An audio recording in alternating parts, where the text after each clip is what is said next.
Squirrel! Oy, kita nyo ba? Ay kung hindi pa, Diyos ko po, Rudy talaga kayo. Alright, for today's video, dito na naman tayo sa day off namin noong April. Yes, hindi kayo nagkamali. April pa talaga to. Abril ba? Abril. At dito na naman kami sa mga kahunghangan namin. So ganito yan ang serye namin. Pumunta kami doon sa apartment ng boss ng aming kaibigang busabos ng mga hampas lupang gala. Pero dahil isa siyang literal na Pilipino, pinaghintay pa niya kami doon na very light sa labas, kung saan muntik na rin ako mapahamak bago niya kami papasukin dito sa loob ng apartment at paghantayin uli ng very light bago niya kami siputin. Nung dumating siya, abay syempre excited ang lahat para umakyat doon sa prestigiyoso at pribadong pool ng apartment na yun para doon sana kami mag-swimming dahil napakaganda ang view doon sa taas. O kita niyo naman, sobrang ganda ng view. Pero dahil sa kahunghangan at kaingayan ko sa pagla-live dito, pinalayas kami ng matandang ito. Hindi ko alam kung ano ang posisyon niya dito, pero naingayan siya siguro sa amin kaya pinatawagan niya kami ng guard para paalisin. Hindi raw maganda na doon kami mag-swimming kasi daw parang ewan ko, parang nilulockdown niya ata kami. Kaya pala dakdak ako dito, walang umaawat sa akin kasi nandito na pala silang lahat nagmamaritisan at nagsikainan na. At nung dumating ako, kitang-kita ko talaga yung mga mukha nilang mga disappointed talaga sila kung bakit kami daw pinaalis dahil daw sa kaingayan ko, or baka naingayan talaga sa akin yung babae na yon, or baka nga nilockdown niya talaga kami dahil mga hampas lupang gala lang kami.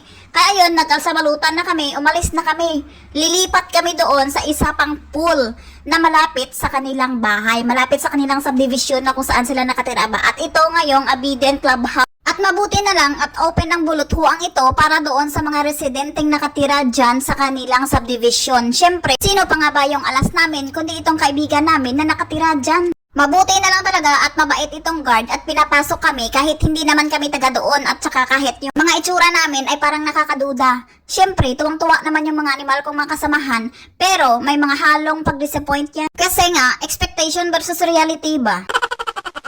Na yun, nandito na nga kami malapit sa kanilang tinitirhan. Ayun, nakita pa nga yung mga bahay nila. At hindi na nga kami nagpatumpik-tumpik pa kasi nga mainit na ang panahon at nakakainit na rin ang ulo. Kaya nag-swimming na kami agad-agad. Diba, literal na swimming talaga yan dahil marunong talaga akong lumangoy, ano?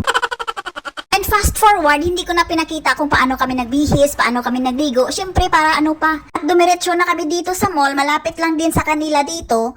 Tapos, nagchibugan na rin kami. Siyempre, hindi ko na rin naman pinakita sa inyo kung paano namin kinain ng very fast yung mga in-order namin. Kasi nga, hindi naman halata talaga na mga gutom talaga kami, ano? Pero sumakit yung batok ng isa dyan nung bayaran na ng bills. Di ko alam kung dahil ba yan sa swimming o dahil doon sa kinain niyang puro kolesterol. Pero ang ending, libre na naman kami uli ng aming mayura.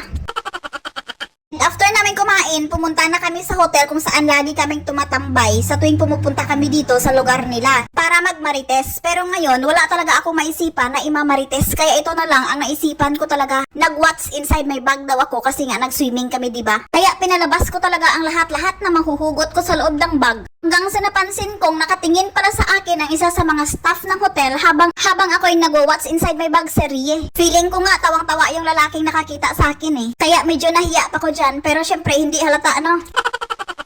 At ayun na nga, binalik ko na lahat-lahat kasi paparating na yung grab car na nabook namin. Medyo may kalayuan kasi ang uuwian namin, tapos may dadaanan pa kaming isang mall para doon mag-send na pera namin. At nang dahil sa kalayuan, medyo matagal-tagal ang biyahe, kaya yung kasama ko tulog na tulog habang ako ay lamig na lamig. Kaya ito yung naisipan kong gawin para pangontra sa lamig. Nakita ko lang kasi ito sa Google at effective din.